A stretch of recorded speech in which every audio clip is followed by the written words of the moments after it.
Hey guys and girls, today we're going to cover the Chapter 9, Section 2 notes on commerce, technology, and transportation. So it's a real short section here. We'll only spend about 5 minutes here on the notes today.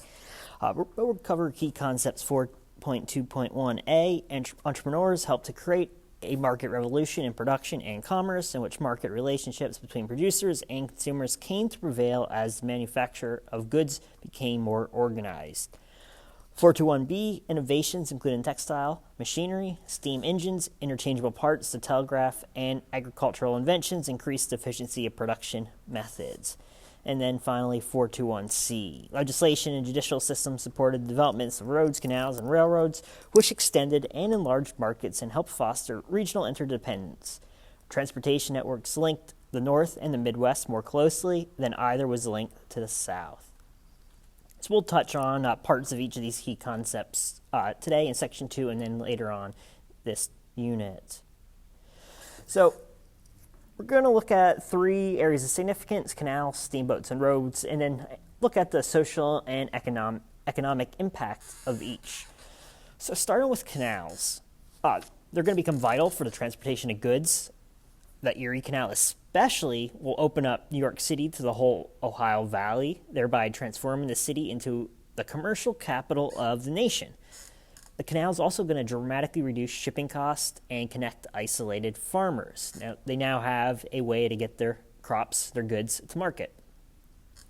You have New York Mayor DeWitt Clinton, who's going to run for governor in 1816 with the promise to build a canal using state funds.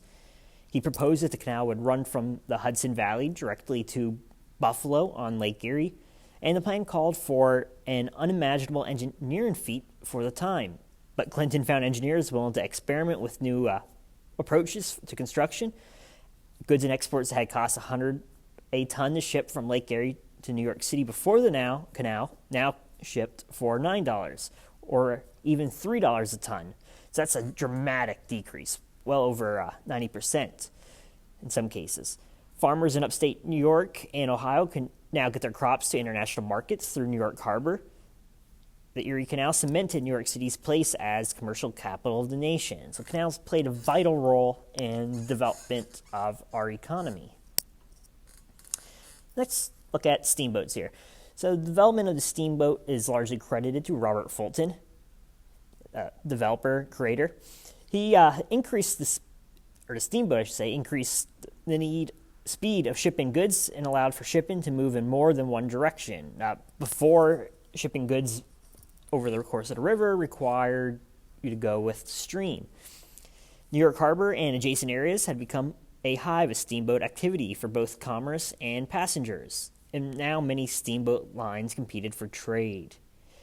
The steamboat is going to essentially transform trade on the Mississippi River.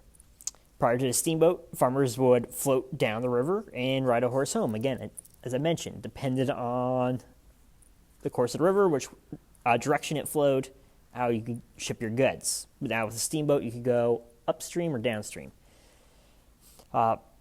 With the steamboat, they can now make the trip, farmers, up the Mississippi River or down the Mississippi River in the course of about 8 days.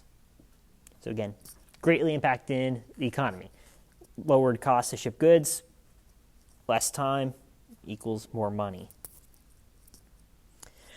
And then lastly, just want to touch on the early roads.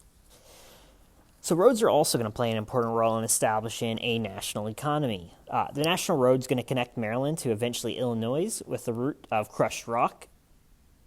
However, the Republican presidents of the early 1800s didn't show much enthusiasm for these projects. And even with the development of roads, travel was slow. At best, 6 to 8 miles per hour on a good road. You have the beginning of toll booths, but that was easily to avoid at the time. And it's really until the 1840s when railroads arrive that you could, with the proximity to a canal, river, ocean, was essential for productive commerce and goods and service. So roads, I mean, it was nice, but really didn't have much of an impact. You really still needed to live again close to a canal or ocean until the 1840s when railroads arrive. So again, that's a real short section. I'm not going to spend much more time on that. I just wanted to touch on the significance of canals and steamboats to the early economy, and definitely will help pave the way for industrialization. So that's a wrap on the section 2, Chapter 9 notes here. Have a great weekend, guys and girls.